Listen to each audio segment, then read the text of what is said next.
So this is past the present day golf. We have the 2020 President's Trophy winner, Mr. Greg Jones, and our 2019 MAPGA Golf Professional of the Year, Mr. David Dorn from Woodmont.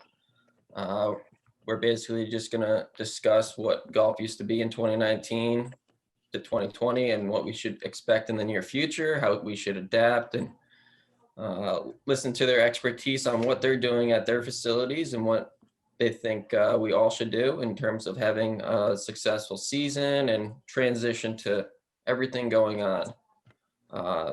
So as we kind of look to past the present day golf, if we can kind of start to discuss the impact we saw with COVID-19 in the golf industry. So either David or Greg, you can kind of discuss your thoughts. Greg, you want to go first? You want me to, or? You want to go first, David, and then I can follow in behind you on this one. So obviously, it took a pandemic to get golf really booming again.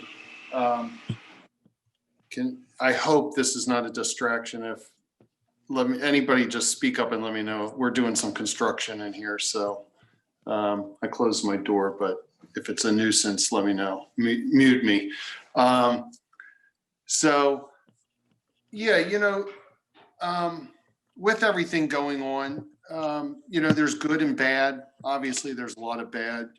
People are getting sick, people are dying, and you can't forget that. And I think it's important for everybody to keep health and safety first on your mind. Wearing the mask, that's going to keep going. But, look, there are some positives, and try and be positive in any way you can. And look, golf is one of those things that people can do, and it's bringing a lot of new people to the game. So, that's good for us. It's good for golf. And I think it's important to, really try and capitalize on that. There's a lot of things that you can do. Even I think things have evolved as we've gone throughout this year. We've learned that, it wasn't quite, at the very start, it was like, oh, you can't touch the flag, you can't touch this. There's sanitizer everywhere, people wearing gloves. We weren't able to do this, but, it's evolving. It's becoming safer and safer. So, we're learning every month as we go along. But, even here, Montgomery County, just put some new restrictions. They've changed things. So, it's things that you've got to constantly keep in mind. We now have to get every tournament approved to have any kind of tournament event or outing. So, that'll be a challenge.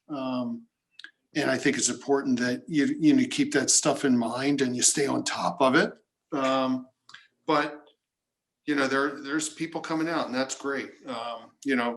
As I said just a few minutes ago with the guys, we now have people playing in January and December that you never would have seen play before, because there are so few things to do. You're getting golfers out that wouldn't play in 40-degree weather, and now they're out playing hitting balls. So, you got to learn to embrace that and capitalize on it. You may be carrying stuff in the golf shop now that at times you didn't carry. You might be, staffing up a little more than what you might have done in the past. So that's all stuff to really focus on. All right, and Mr. Jones, where do you see COVID-19 really taking an impact with the industry? Yeah, thanks, Jeff, and thanks for everyone for joining us, David and I, as we share some thoughts. But yeah, as David said, first and foremost, safety is the most important thing, not only for our members, but more importantly for our staff, to be able to serve the members. So yeah, we had to adjust as we went through the year. And I think as PGA professionals, that's one of the qualities that I think that we are experts in, is adjusting to the situation at hand, whether it's, we get that all the time, whether it's in golf tournaments or et cetera, where, something happens and we have to adjust as far as scorecards or whatever. So I think we were kind of set up to be able to succeed and not get flustered with, what was thrown at us. Because every time we were definitely adjusting and, with whatever, the CDC was saying we needed to do, and the PGA of America taking an active approach into what we needed to do there as well. So, and as David said, we have to take advantage of it.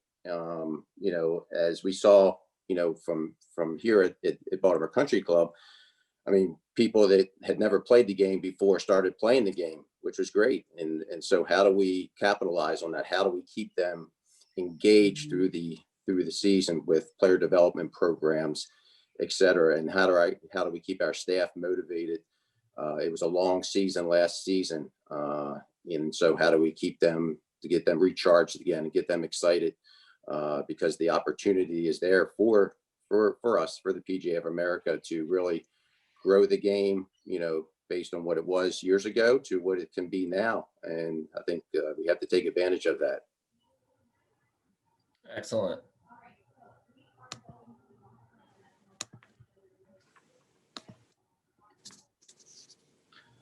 All right, so now that you mentioned that, looking at some of the numbers in terms of rounds, the only time I thought personally that this would have been the biggest change in terms of rounds over the past few years, but obviously the Tiger boom is still the biggest increase in rounds. But with COVID-19 in the golf industry, where do you see kind of the following bullet points in terms of player development programs with both adults and juniors, merchandising? There was a record of $1 billion in golf equipment sales in the months of July, August, and September. And just the current golfing lifestyle with COVID-19, how is this kind of adapting and changing all of these programs? Like you said, you saw more people playing at BCC that you don't normally see. What are you trying to promote in terms of keeping them on the course and preventing, okay, once we're in a safe environment, masks are off and they're not coming to BCC anymore? So, or they're not coming to Woodmont and playing in junior clinics or junior events. What are you all trying to do to keep people on the course? So, I can go this time first if you want, David. Sure. Yeah, I mean, I guess some of this I'll kind of talk about from a staffing and financial standpoint in one of my upcoming ones, but just to kind of briefly, player development programs. I mean, we're definitely juniors is a big one as well, because with whatever school situation they're in, whether they're learning virtually or not having to go to school at a certain period. So that's, that we've seen a big uptick in that this past year. Our women's programs have really grown. A lot of our social members, they have basically taken up the game again or taken it up for the first time just because they have time on their hands. So they wanted to do something different. And so it's a matter of engaging those clients and making sure that we can develop programs to keep them interested or to get them interested, and also then to retain them and make it fun. I mean, I think that's part of it. Is one of the big things is how do you make it fun? How do you get them to learn very quickly before they get frustrated? So we have to come up with programs, and as PGA professionals, and we have to learn, keep learning, have better ways of instruction to retain those golfers. From a merchandising standpoint and hard goods, yeah, we did see a real big uptick in that this past year. And like I said, one of my, slides, I'll talk a little bit more about that as far as what we're doing to adjust accordingly and to capitalize on that. And then as far as, retaining new golfers, we're on a wait list for the first time in 5 years for golf. So we have, only a certain amount of golfers that we allow just because of availability. And so we have actually a wait list here for the first time in 5 years. So, that's exciting. And what are we going to do to kind of make sure that we can kind of keep those new members joining the club. You know, we have an exciting new master plan that will begin in September. So we hope that will help capitalize on growing new members as well as growing new golfers. Excellent. And David, what are your thoughts? I know we kind of briefly discussed this, but with some other bullet points. Yeah, I think, you know, Greg, the key point is, you know, juniors, you get, you know, with families, you know, working from home, you know, there was a big push for juniors. You know, it's almost, you get the kids that just want to get out there and play and do something. You also get the parents that are looking for some form of daycare, just to get the kids out of the house. And, you know, it's important to, you know, really focus on that and develop that. You know, our club, I'd say, is one of the most stringent with trying to adhere to the rules and trying to be safe.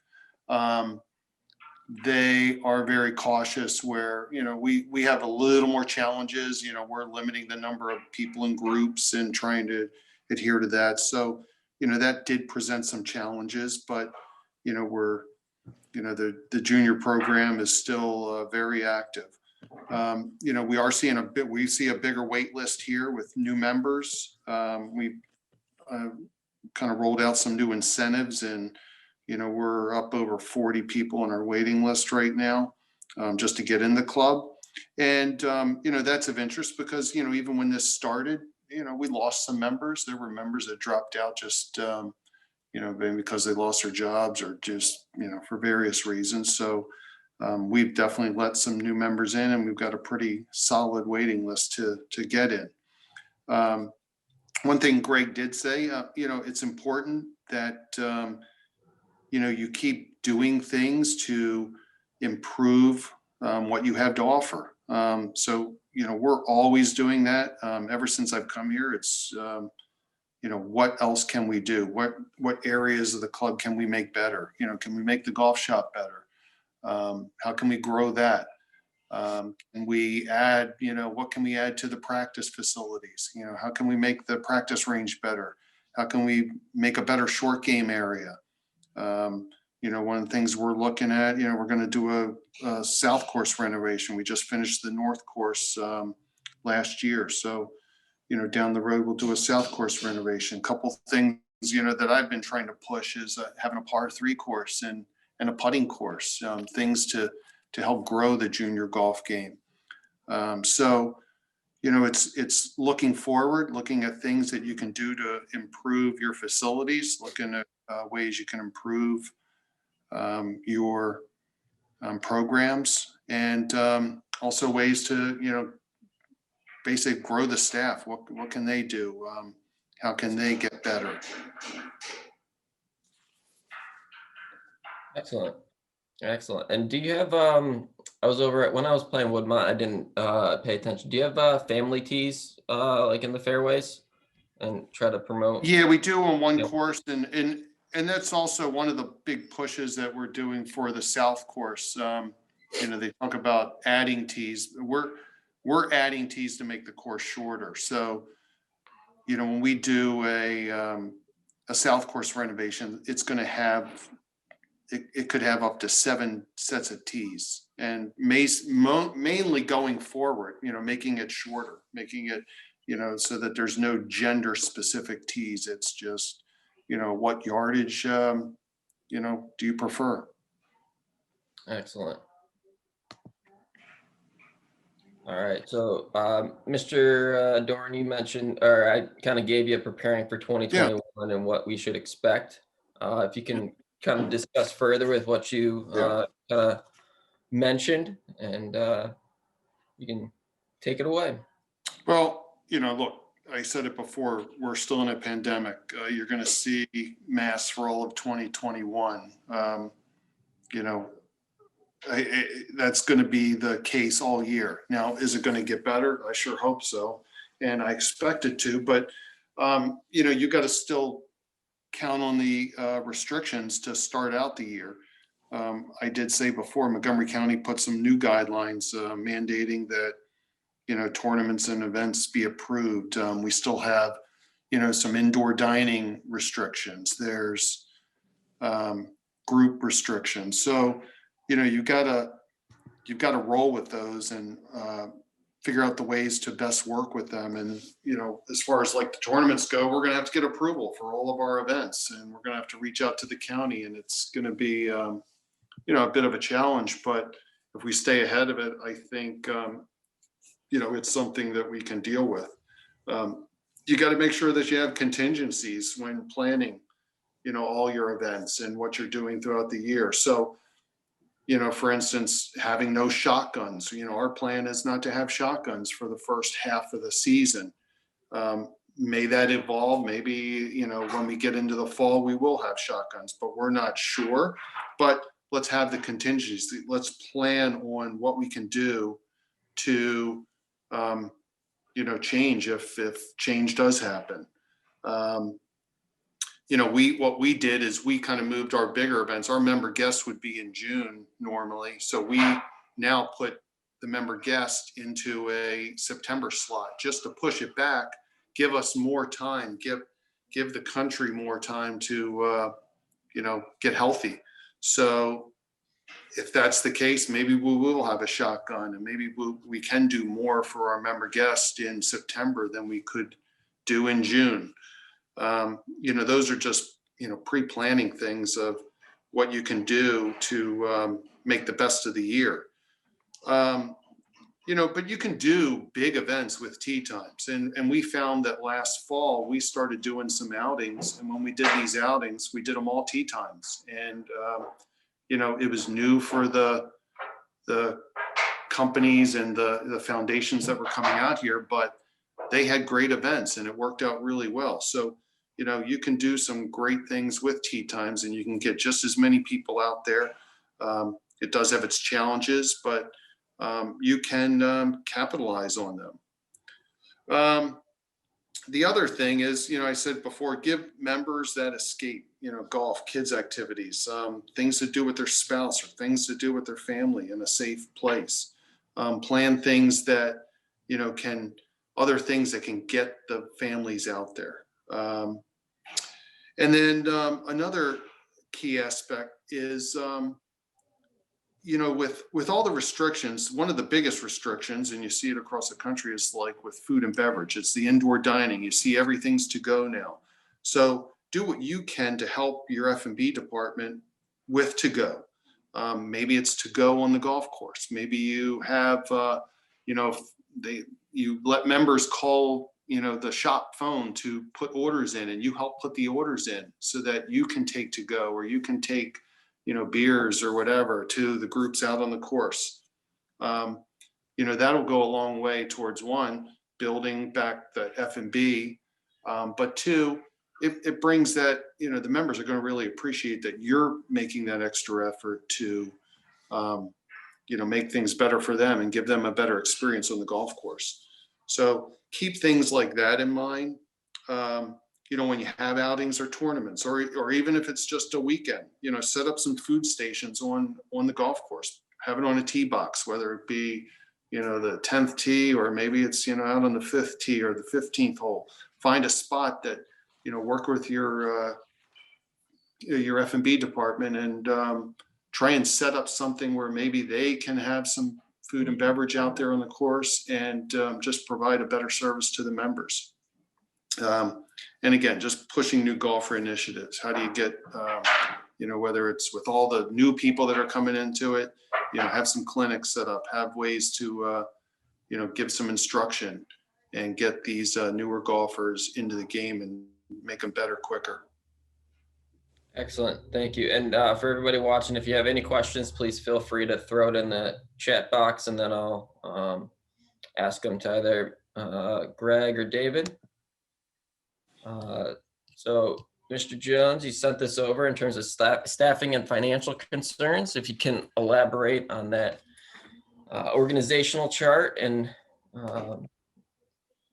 just let us know what you are personally doing with your outside operations and with your professional staff. Yeah. Thank you. So you know, as David said, we kind of all experienced with COVID how it kind of, for the most part, you know, had to make us adjust accordingly. We saw how active we were from, you know, rounds of golf going up, you know, 15%, lesson revenue going up 12%, cart revenue going up 10%. So we saw the activity levels and how it was, and we feel like it's not going to change, at least not in the short term. So it kind of, we had this kind of in place, but the COVID kind of jump started a little bit. So now for this coming year, we kind of, what we did was we wanted to align ourselves with the PGA of America's 3 career paths. So executive management, instruction, but really teaching and coaching, and then operations. And staff members are hired based on their particular career paths.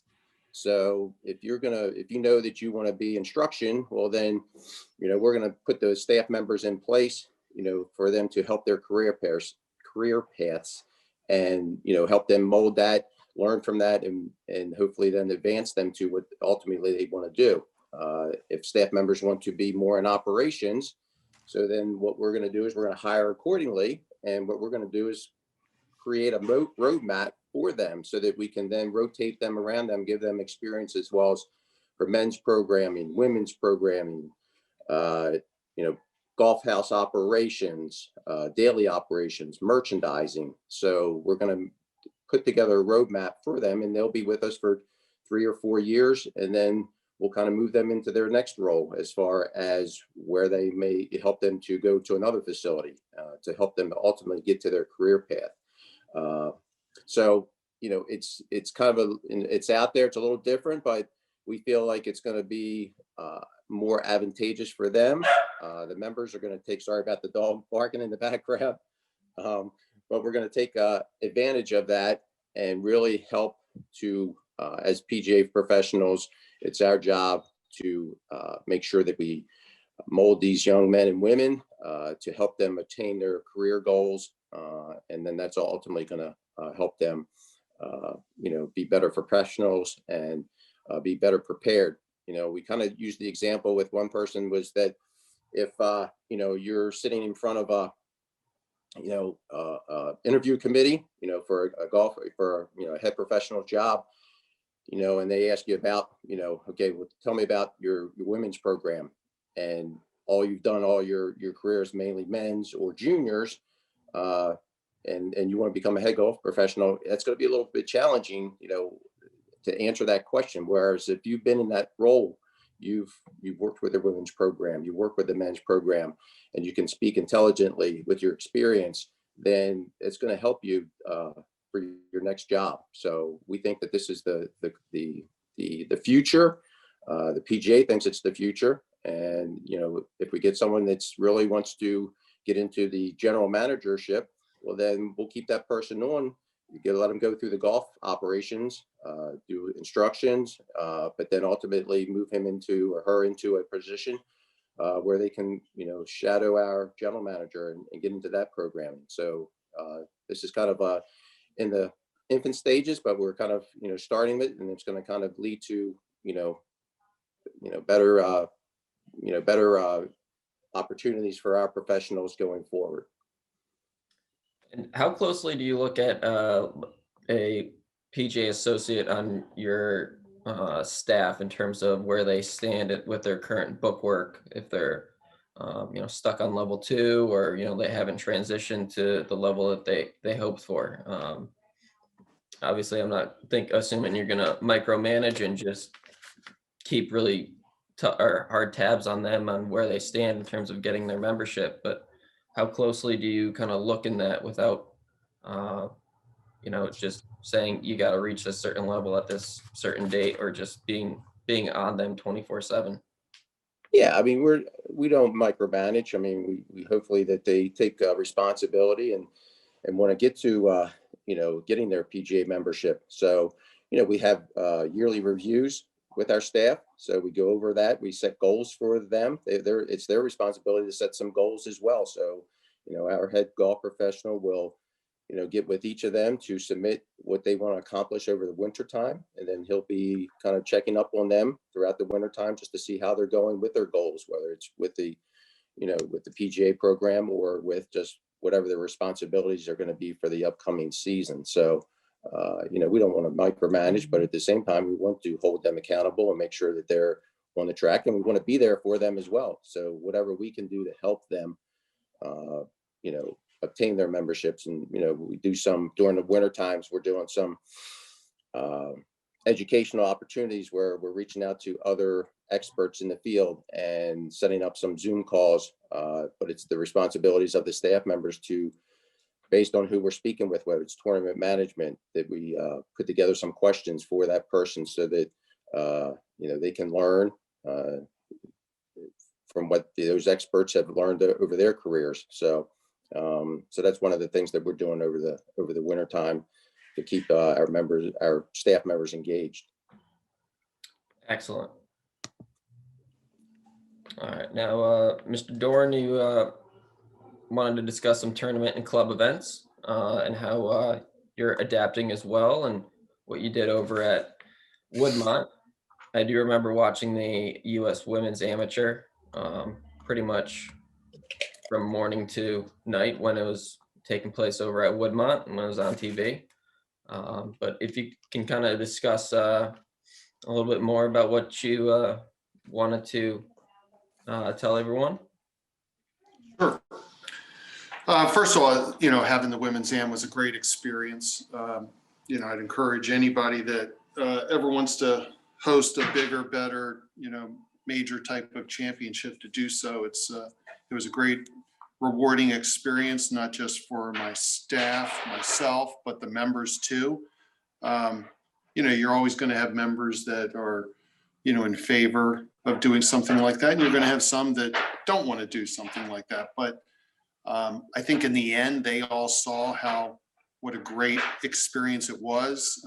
They used to see your club on TV, it made quite a few of them very proud, especially when they start getting phone calls from all their friends telling them, how great the club looked and things like that.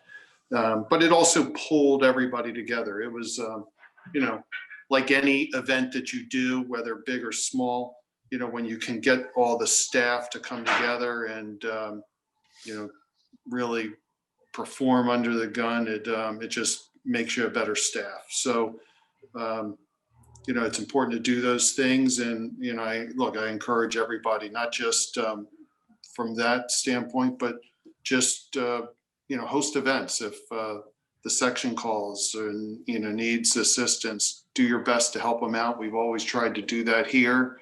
I wish more clubs would do it, not enough do it. There's always a need for, whether it's Maryland State, Washington Metropolitan, Virginia State Golf Association, Mid-Atlantic PGA, there's always a need to host events. And, we get asked quite a bit. We do a lot of stuff. I know you can't do everything, but do what you can to help out.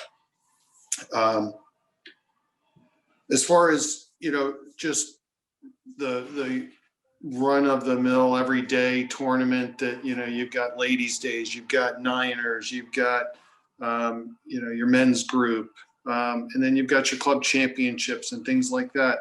The COVID is making things different. As I said before, right now, and what we did last year is, you're just sticking to tee times, and, maybe it puts a damper on what you can do, but there's a lot of things you can do to make things better. Tee times do work. You can throw crossovers in there if you need to, but, I realize you do have to keep the gatherings to, really limit those, but you can do a lot with tee times. You can spread it out more. And you can do things when you're doing these tee times to actually, make things even a little better. You can, just one idea is when you set up on the tee, it's just like having that starter. You're there starting it. You can start it like a championship. You can have, announce every player in the championship that you're doing. I think people like that. You get the right kind of guy. Get your staff involved in doing that. You get a guy that can really bark out, their name and where they're from or something like that, or the list of how many times they've won the championship. It's a feel good thing. Just a different idea out of the box is do a ball count, do a club count, just like they do on tour, like they do at the section championship. Get out there and check out their equipment, ask them what ball they play, keep a chart, track it. They can just give you numbers, and it's also a way where you can look and see what kind of clubs they have, and you can see that guy that maybe does need a new set of clubs, and you can come back to them later and say, hey, I did notice in doing the club count that you need you need to upgrade those clubs. You could play better. Just those are little things that you can do that can add some excitement to your tournament. Just that creativity can happen in many different ways. Like I said before, bring your F&B department into it. They're looking for ways to grow. So get, the food stations, have something set up on different tees, contests, use volunteers from your club. Ask some of the other members maybe that weren't playing to help you out. Bring in other vendors, maybe it's, who knows, it could be Domino's Pizza, whatever, but you could bring other people into it to help you out. Maybe there's a baker or, a caterer that, could come out to your event and help make that showcase their wares, but make it better. Go to your reps, go to Titleist, go to Callaway, go to, maybe there's something they could do to bring them out to the event. So get the community involved, ask other people for help. Those are ways that you can basically make your tournament a little better. You help out those that maybe are also looking for help and looking for business. And it's a win-win for both. Another important thing is to make sure that your staff is involved. And, look, even with like my outings, I have a great guy, Connor Farrell, who is in my opinion, the best in the business at working with outings. And some of the things that he does that make it special. One, his personality is infectious, and, he really makes them feel like, they're important and we want them there, and he'll do everything that you can possibly, anything they ask for, he does it. But even going the extra mile, he's done things like where you go out and, maybe, if it's a company where they go out to a recruiting day, he's gone and done some, things for them, like at a trade show to help, increase the participation in the tournament. So, it's that outside the box thing that's really important. But when you empower your staff and have different staff work on events, you can get that kind of production. Every staff member should have that opportunity to work with different groups, whether, have somebody dedicated to maybe your ladies 18-hole group, or somebody different dedicated to your ladies 9-hole group or your men's group. But get everybody involved. And that just helps, one, it helps spread the amount of work, but it gives that group somebody, a go-to person that they know they can always go to, instead of, one person in charge of every single tournament that's going on at the club. So I think that's an important thing to keep in mind. Excellent. I have a question from Jimmy Kowalski. With all the pre-planning it takes to adhere to guidelines and restrictions to make events programming COVID safe, what kind of pivots will you make if restrictions are relaxed? Well, that's where I think it's important to have contingency plans. Look, you got to be prepared to, and this was one thing, like even with the women's AM. I mean, when we had that, we were pivoting, every single day, every month going into it.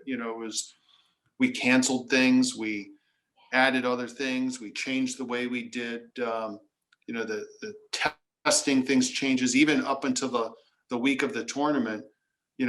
We were deciding, all right, how were members coming in? Were members allowed to use the club? Where were members allowed to go? And, things like that changed, and you got to be ready for them. So, it's it's having the meetings with your staff, it's using your staff and, you know, getting input in every way, but then communicating that to them. But you got to be ready for anything. And, you know, if you can switch a tournament and make it better by going from, say, tee times to a shotgun, or, you know, adding people on the wait list, I mean, you got to be ready for it and do whatever you can to make your event better. Excellent, thanks. And for everybody watching, if you want to throw in something in the chat box where you had something creative at your club during a tournament experience, or during a tournament, or something that the members really liked that you did that wasn't really ordinary, and something just to make the event even better. If you want to throw something in the chat box, and then I'll just so everybody kind of sees what everyone's doing and we can get some ideas. All right, so Mr. Jones, we have golf shop and outside operations. We do see a lot of vendors now just doing one day only, you know, Titleist only, Callaway only for 3 hours appointments, and that's their demo day experience. So if you want to discuss further with multi-vendor days versus having, you know, 16 different days at the range. Sure, thank you. So yes, we feel like it's always been the multi-vendor day for us. You know, one day in May when we have 8 or 10 vendors, you know, all there at one time. And so with COVID, we weren't able to do that this year. So we had to pivot and adjust. So we started doing the individual days, and we probably did we usually have 4 manufacturers, 5 manufacturers as far as the fitting carts. And so we ended up doing maybe about a half a dozen or so. But each one was, you know, we did it for about a 5-hour period, and each one was sold out. And so, and the feedback was fantastic. And so we, you know, this year we decided, okay, we're not going to do a multi-vendor day. We're just going to go reach out to all of our vendors and, you know, schedule those individual days. So for the most part, we have about 4 for each vendor, give or take 3 or 4. And so that's what we're doing. So we'll advertise those well in advance. They're on the calendar. The members can plan accordingly. We'll send out, you know, when those registrations open, you know, as we get closer to it. We don't want to open them too soon, because then people will make the reservations and they'll forget about them. And so, you know, we noticed that when we did these, there was always a wait list. So you had people waiting. If someone backed out, we shot them a quick email, let them know that the spot opened up, and they were able to fill that. So, and because of that, we noticed that our hard goods sales, you know, increased dramatically over those periods of times when we did those. So that's going forward. You know, we're going to do the same thing again this year. Secondly, typically we've always done our check-in in the golf house. As members come in, they would have to check in their guests, fill out the paperwork, etc. So when COVID hit, we had to adjust that. We had to pivot again, as well as I think everyone else probably on this call, their facilities had to pivot. And so we ended up moving check-in to outside, you know, to create the safety for our members and their guests. So we took away the indoor check-in, and for a time no one was allowed in the golf house. So we had to open up the back window, you know, sell golf balls, et cetera, out of there. Then when we were allowed to allow a limited number of people in the shop, you know, then we did that. But we still kept the check-in outside the entire time. And we actually did a survey. We do a year-end survey every year for the membership to kind of tell us how we did. And, you know, from year to year, we compare those results, and they'll give us feedback, and we'll use that to plan accordingly. And what we found was out of those that were surveyed, you know, we probably had about 400 people that answered the survey, and we asked them about the indoor check-in versus the outdoor, and 90% of them enjoyed being outdoors. Just, you know, we had an iPad out there. We took care of all the guest chits. Everything was done out there. They didn't have to touch anything. You know, we billed accordingly. You know, we had a couple, you know, mistakes with billing, but nothing major. And so it came back to 90% of them like that outdoor check-in. They didn't want to have to be inside. So going forward this year, even though, you know, restrictions may lapse, we're planning on being outside the entire time. We'll have a tent there to give coverage as far as, elements, weather elements, but that's where we're going to do check-in and do it with the iPads and have the staff members. We'll have to adjust our staffing so that we can make sure that, we're a 36-hole facility. So we have to make sure that, the members are taken care of and getting them to the tee, et cetera. Might need two team managers, that we call them team managers, out there rather than just one person, just because as you can see, those coolers in the background, we were giving out bottled waters to each person, so they weren't grabbing them, so from a safety standpoint, et cetera. So we had to kind of pivot accordingly. I think I have another slide there, Jeff, you want to put that on. Mhm. And then, typically our back range is more for extended practice. We have a range on the back that they hit in one direction and then they hit the opposite direction for warm up. So it's about 300 yards apart. So we call it our extended practice area. It's a larger area. So that's if members want to go back there to just practice for a period of time, that's where they go. When they want to just warm up before going out to play, then they do it on the front range. And we usually do bag balls. Well, with COVID, we had to adjust and we couldn't do bag balls. So we ended up, we had these octagon crates of balls that hold about 250 to 300 balls. We had them on the back end. We had kind of a smaller version on the front, but going forward for this year, we're just going to keep both of them on both the front and the back. So we're going to eliminate the bag balls just because, and we'll control, we usually use the bag balls for one person. It's about 20, 25 balls in a bag. It just allows them just to warm up so that they don't tear up the front range. But we're just going to put the octagon barrels on both sides and we'll monitor that, just make sure that the members that are warming up aren't camping out there and just hitting numerous balls. So again, we have to adjust and pivot. The other thing that we noticed, as with COVID, we weren't storing clubs inside for a while. The members had to bring their clubs with them, take them with them. But then when we allowed them to keep storing their clubs in the back, which they do, it's included in their membership. Usually the staff members would, the outside team would clean their clubs with brushes, get the dirts out of the grooves, wipe them down, etc. So we decided to pivot a little bit, and this was going back in my earlier days when I was working in the bag room at Hunt Valley, where we would usually sonic machines, and they would kind of loosen the grooves in the dirt, loosen the dirts in the grooves. And so and also it came back, the clubs would look actually a little shinier. And so we put a little cleaning solution in it. And so it really served the trick. It made it a lot more efficient. The staff members were a lot more efficient with how long it took them to clean the clubs. And so it kind of helped make sure we weren't like watching labor on that end of it. And the members loved it as well. So we, were able to do that. And we have 3 of those machines. And so we're going to do it again this coming year as well. And then a couple other things with trunk shows. We utilize Shoes, Peter Millar, FootJoy this year. So we did some trunk shows with them more toward the Shoes was more at Christmas time. And so, do those partnerships with your vendors, and it really, members love it.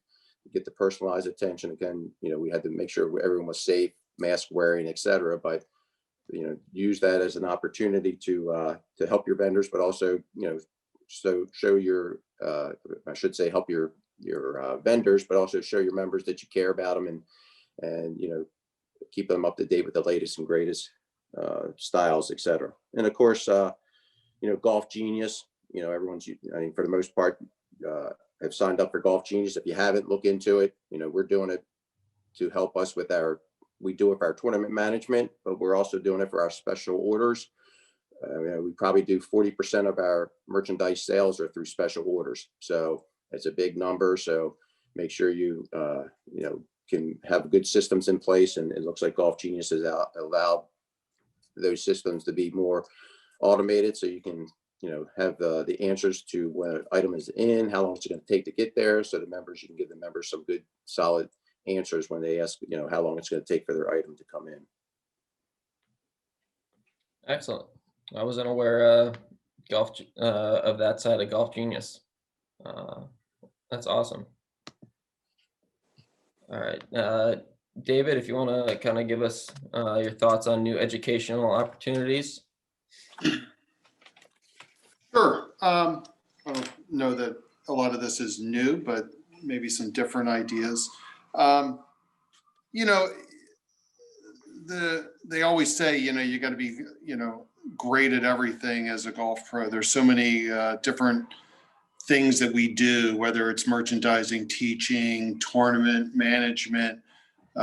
There's so much out there that you have to be good at, and you do have to be good at everything. But I think it's important that you really try and become an expert in something. As Greg said before, they try and figure out what you want to do in the business and move you to that. And I think that's important. Realize that you can be good, you can become an expert, and maybe you're not a great player. And I think it's really important to be a good player. I know guys that haven't gotten jobs because they couldn't play or they weren't that as good. Try finding a job in the Met section. If you're not a good player, you're going to have a tough time. But there are opportunities. There's things that you can do. One thing that I try and get my staff to focus on is know the rules. There's not enough people in the industry that know the rules of golf. I've gone to a lot of USGA rules workshops, and I'm amazed every time I go how few golf professionals are in that room. And everybody needs to know the rules. It's not that difficult to, really, if you focus on it and you put the time in, you can learn the rules. And if you're a rules expert, there's nothing worse than when a member walks into the shop and asks you a rules question. And I've seen it before, and you see people give the wrong decision. And that's just a bad look when your pro doesn't know the rules. So take some time, focus on it. There's a lot of direction you can go. If you become a rules expert, who knows, you can get involved with a section, you can volunteer at tournaments. Maybe if you're not playing in some of those tournaments, you can go volunteer.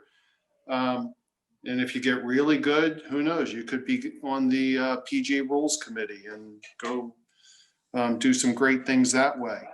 The USGA was giving away rules seminars at a very nominal fee all last year, and even now it's still a great thing to do. You can now you actually do them virtually, so you can kind of do it at your own pace. I highly recommend you do that. It's a really great path to get into, but even if you are a good player, you still got to know the rules. So I really encourage everybody to work on that part of the golf business. Work on your game. Like I said, it's really important that you become a decent player. You got to get out there. You got to play with your members, play with other pros, go compete in tournaments, but get out there and play. Work on your game. Take lessons if you need to. Go take lessons from somebody at another club. That's just, again, that's another way to increase your expertise by going and visiting different pros. Maybe you take, lessons from different pros at different places, just to increase your knowledge and see how people do things differently. But one, it's important to learn how to teach and get some different perspectives. And it's also important to work on your game. One thing that we do here is we bring in a lot of different experts. One of my friends, Marius Filmonter, I would have him up here several times, not just to give some seminars to the members, but also give seminars to our staff. I think that's an important way to learn new things, learn from, the best. We've had Bob Vokey out here. We've had other guys that come in here and just give some new information to the staff. So I think that's a way that you can, and you can bring them in and set up a seminar for the membership so that these guys are getting paid for their time to come in, but you also are giving your staff the opportunity to learn from them. That's one of the things I do with like the Titleist when we do the fitting workshops. I love having them come here to Woodmont because it just gives my staff the opportunity to, all my staff, to get in there and basically, you know, hear the message. So do that whenever you can. Spread yourself out. Go to other places. Visit other pros. Go to other clubs to play. Not just to, you know, whether it's, you might not be going to take a lesson from somebody, but go there, spend some time with the staff, walk in the shop, see how they do things, take pictures of how they display things. Ask how they do certain things. Ask how much they're doing in the shop. What lines are they carrying? There's lots of great ideas, and a lot of times the best ideas are ones you get from other places. So go spend times at other clubs.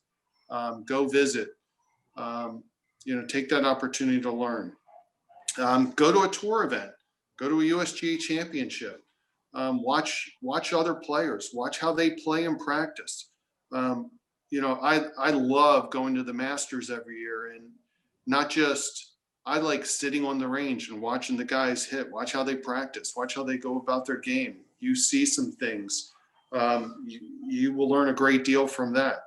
But also go to these events. If you go to, I went to a lot of women's opens preparing for this championship. I went to, the women's AMs, but you go there and you just pick up other ideas of how they do things, how they merchandise, how they set their club up. There's so much you can learn from going to other events, other tour events. And there's a lot of opportunities here. This year, you got Columbia hosting the USGA Junior Girls. You've got the LPGA. They're in Williamsburg. You got the LPGA is going to be in Atlantic City. Those are all opportunities where you can go. One, you can watch other players, see how they do things, see how they play and practice. But, look at the infrastructure. Look at how they do things. Look at how they merchandise. Go into the merchandise tents. Go see.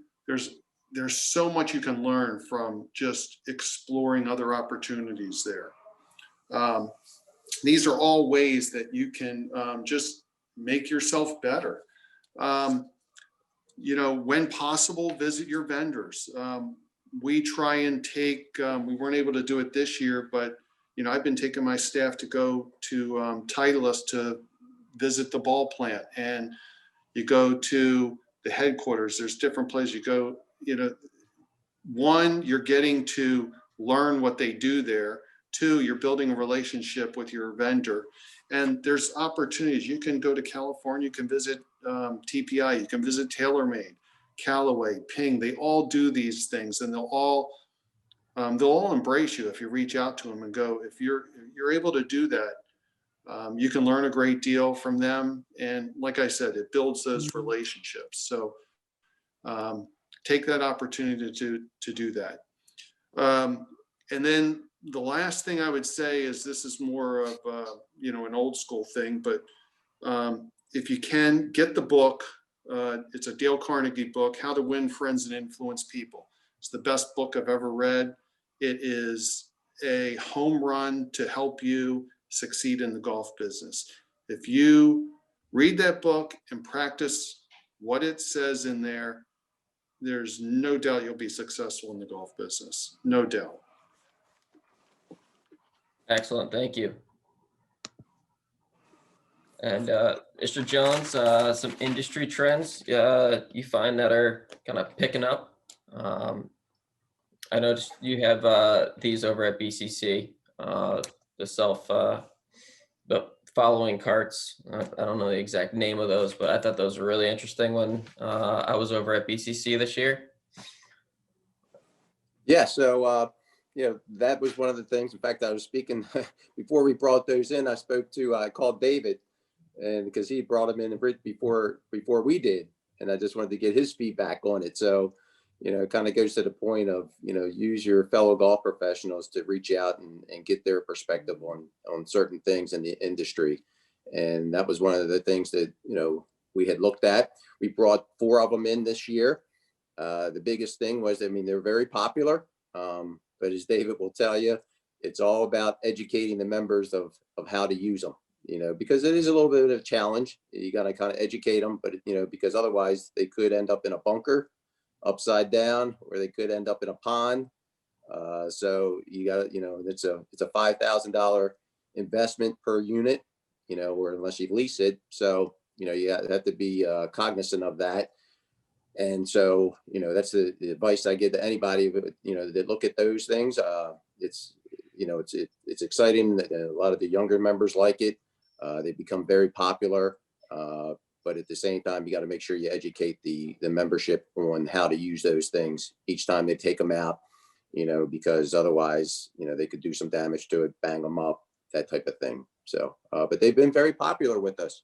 They call them their club cards. It's called the Tempo. We had a little nickname. We call them the Rovers. So they're the Rovers for us. But they've been very popular. Indoor golf simulators in leagues. I think I was talking to you a little bit about that, Jeff, earlier. But yes, we put these simulators in a couple years ago, and this past year we really started with the leagues, getting popular with those. We had 2 sessions this year for both ladies and gentlemen, and we probably had about 107 people participate throughout the session, starting in March and running through. It'll be run through actually February, but they've come back to us and said, can we continue it into March? So we'll probably do another session in March. Then also another thing is the question of whether your facility will allow it or not, but music on the golf course, all the manufacturers now are starting to produce the speakers and all. Just depends on your facility, again, trying to make the game fun and engaging. But certain facilities, I know unfortunately we don't allow the music on the golf course. Not unfortunate, but we just don't. It's just the culture of the club, and they feel like they want to be peaceful out there, but other clubs allow it. So it's just a matter of where the game is going in the future. Pace of play, depends on how important that is for your facility. It's very important for us. You want to make sure that everyone plays in an appropriate amount of time, and so there's things out there to kind of help you do that. Whether with us, we have the club cars, so we have the visage on the golf carts.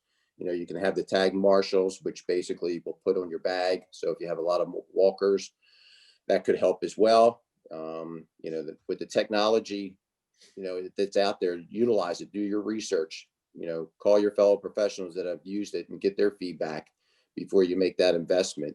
They'll kind of let you know the growing pains they may have had with them, so that you can kind of, use their, trial and error, so to speak, to kind of help you as you introduce these new things.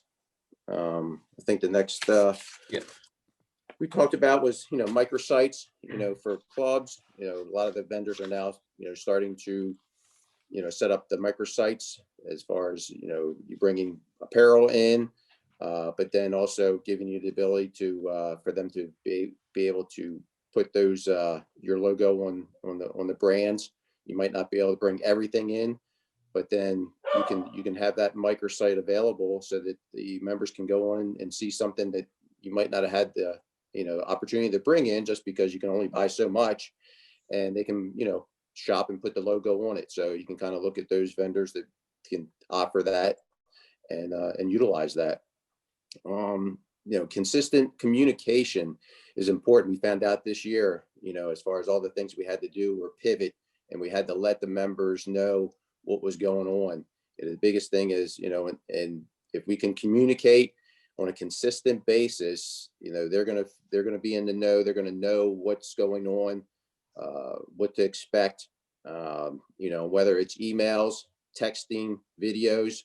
We started texting with Golf Genius. You can text out messages to everybody in your membership, let them know about something, an upcoming event. It was kind of funny. We did a junior indoor putt-putt tournament. First time we did it this past winter. So we set up a little mini golf course for 9 holes in our clubhouse. And, it was published, for a few weeks, not too much participation, no, not too much, I should say, signups. We did that through emails, our golf weekly emails, and nothing was happening. And then all of a sudden we sent a text out to everybody, and all of a sudden it was filled up completely. So texting seems to be, the thing of the future. It's a lot quicker. You can link things to texting. So, use those technology features to engage the members.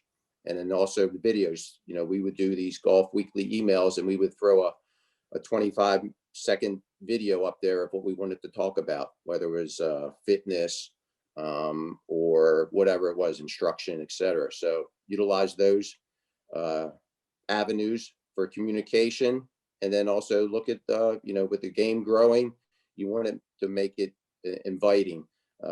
Some clubs you have to look at the dress code. I know here at Baltimore Country Club, we have a very, I don't want to say it's a strict dress code, and over the years it's evolved. And so, but you have to kind of try to see what's going to work for your club.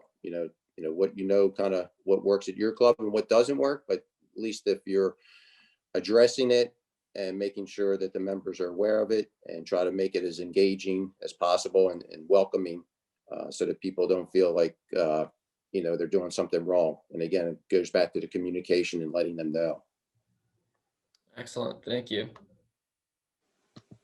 All right. Well, I'd like to thank both Greg Jones and David Dorn. If anybody has any questions, you can unmute yourself and ask, because now is the time. I do want to thank Greg and David again for giving us their expertise and giving us their insight on past the present day golf. We do have another education series coming up. It's going to focus more on youth player development. We have Gavin Parker, Billy Hoffman, and then Doug Wirt with PGA Junior League speaking. You can sign up the way you signed up for this Zoom link. Just shoot me an email. I do see we might have a question in the chat box. No, it's just a thank you from John. But if anybody has any questions, please feel free to ask. I have a quick question for Greg. This is Connor from Woodmont, and I just want to thank David and Greg for doing this morning. Greg, you mentioned that your cart revenue was up, and I was just curious, are you encouraging more walking rounds there? Are you seeing more walking rounds than ever? Just real simple. Just curious, Yeah. walking wise, caddy wise, pull cart wise, what are you seeing there? Well, good question, Connor, and thank you.